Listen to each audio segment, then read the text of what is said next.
We predicted last year that the US would probably break up into different regions, but without a war. Our cards have been pointing towards revolution and chaos and civil war all over the world, including Canada and Europe. Look what's going on in Germany and France right now. Basically, Macron is pulling something like Zelensky did in Ukraine, where he's not accepting the results of the election and just jiggering things so that he doesn't have to appoint government that'll throw him out of power. We did a reading on the election too last year, and it almost looked like there wouldn't be an election. This reading kind of indicates the same. It looks a bit like a fairy tale. There's a lot of drama, but then it ends well. So let's take a closer look on what's going on here. Okay, so we see a lot of tens here in the midsection, which is the root and the signifier.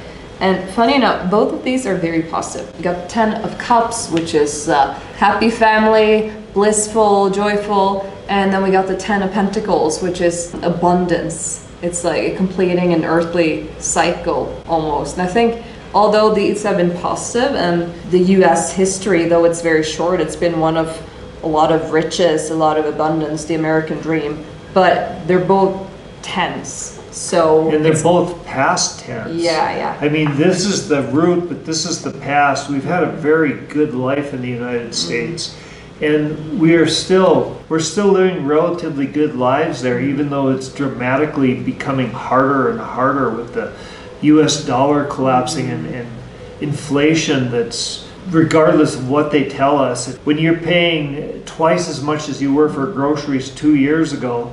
The country still portrays itself as like this abundant king of the world, and it's a bit of a facade, but it's still there. But it's in the past tense. And in the present moment, we got a spiritual awakening. I'd like to call the Ace of Cups like a baptism. So we're starting anew. We got 2 tens, and now there's a new start, and has more to do with not just like the materialistic aspects of life, but the spiritual aspects of life, which is important. That's how we get through this, because things will never go back to the way they were, nor should they. Things were pretty messed up. I mean, go back to the assassination of JFK. He got shot from here and his head went flying that way, by some goofball with a frickin' obsolete antique Russian rifle. No. Things have been screwed up for a long time. I mean, personally, I can easily take it back to 1913, Woodrow Wilson, the Federal Reserve Act, even before that. So, for the overall situation, we have the High Priestess. This card can mean 2 things. It has to do with receptiveness. It has to do with receiving and like the feminine magic, but it also has to do with secrets. So I think it might be a bit two-folded here. Like there's a lot of dark magic that's going on under the surface, and we see that with the powers that are still kind of that are crumbling. They're using everything they got with like deceiving people, and though it's not working, they're still gonna do that till their last breath, I think.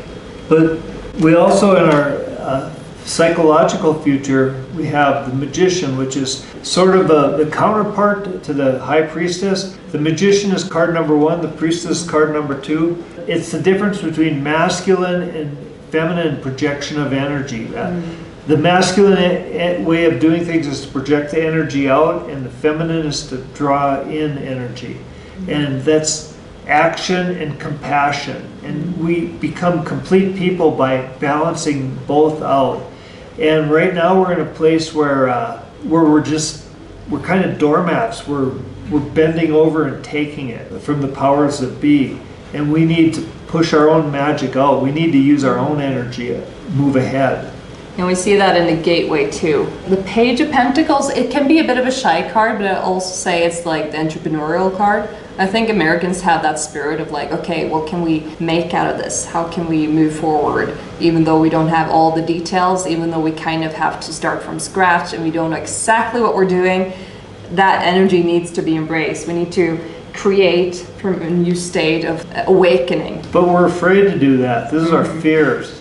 It's the 8 of Cups modified by the 7 of Cups. We're afraid to step out and go out on our own. We're afraid to be our own boss. We're afraid to own our own personal sovereignty, be our own masters. We kind of like to have Big Daddy, whether it's in the government or whether it's the magic man in the sky or whatever. We want Big Daddy to come and tell us what to do so we can, Zeus maybe. Yeah. Zeus come down and tell us what to do and we want his approval. That's how we've been schooled. But we need to do it ourselves. We need to take this energy. We need to be the magician. We need to be our own Merlin. We need to go out and face our fears. And it's not going to be easy because it's confusing as hell. It's like there is no manual for what we have to do. There's no books. There's no courses you could take. We just have to figure this out as we go. We have to use our heads. And that's going to happen because we got some pretty intense energy in the astrological. See, we got the Tower, and it's as bad as it looks. And then we got the Ten of Swords, which is another ending, and it's as painful as it looks, right? So these two combined, there's nothing good here, but it's a necessary ending. What we have is chaos and betrayal. This is the energy that's coming our way. And for the United States, astrologically, things are bad. I mean, as screwed up as this election is, we have two candidates, maybe two candidates, sort of have two candidates who are both despised by different groups of people and both with good reason. I mean, I get permanently kicked off of X because I said the only thing I'd vote for would be the guillotine, but it's not on the ballot. So Darwin's in exile because of that. Yeah, so it wasn't a very nice thing to say, but I guess it was a little bit more than Elon could handle. Yeah. But the astrology, this is intense.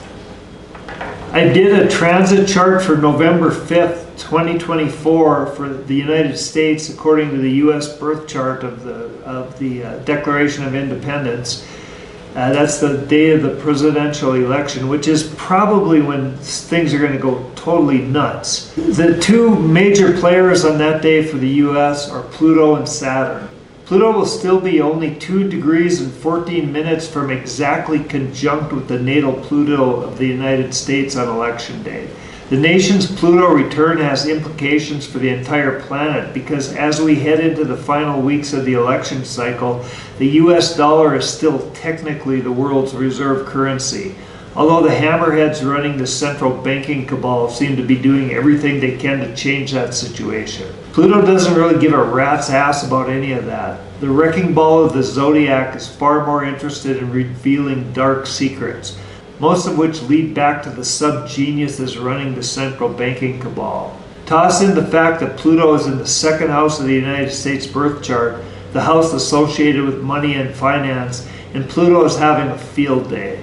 Pluto moves into Aquarius for the next 20 years on November 19th, but it will remain in the second house of the U.S. birth chart for another 16 years, so the U.S. dollar will be Pluto's bitch for a very long time. And Saturn, our favorite planet. oh, we love Saturn. Yeah. Just for a point of reference regarding Saturn, it's not a coincidence that Lucifer in the Bible is called Satan. We'll talk about that another time. Saturn will be almost exactly square with the United States natal ascendant on election day, making this a time of severe testing in relationships.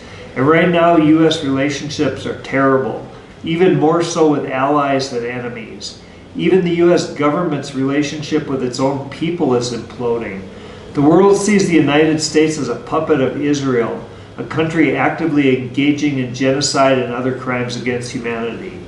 The people of the U.S. don't support this any more than does the rest of the world, with the exception of U.S. congressional representatives, a small group of about 500 people who have become millionaires because Israel donates so much money to U.S. congressional campaigns through AIPAC.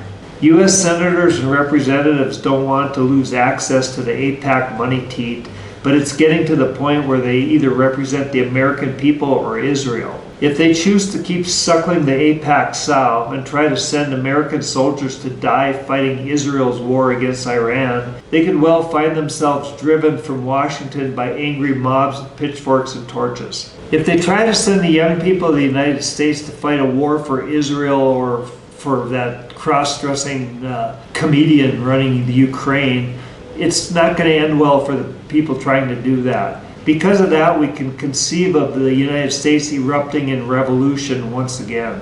The emotions are certainly here. I think it's going to be very apparent for everyone that they've been betrayed.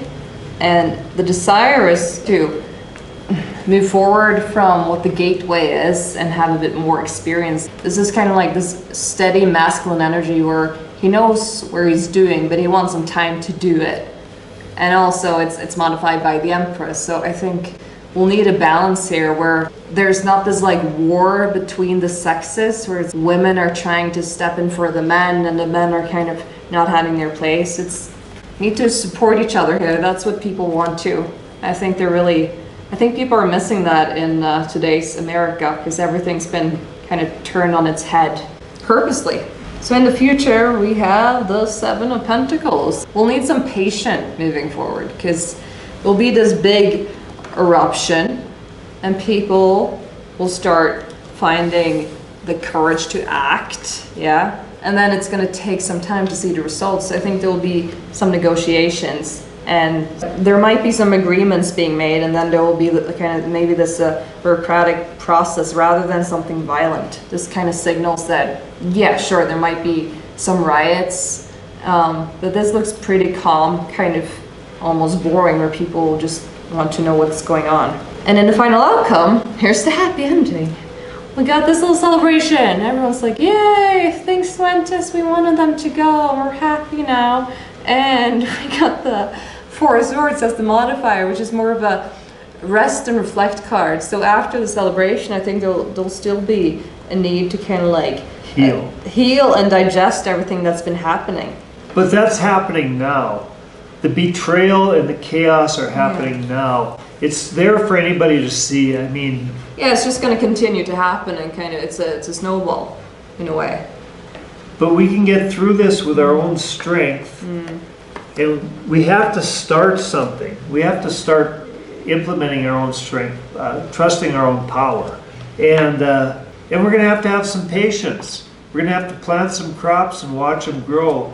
But in the end, we're going to get to a place where we can really be at peace and have joy and take a damn nap, get some much needed rest. So don't take a nap yet, but the nap will come.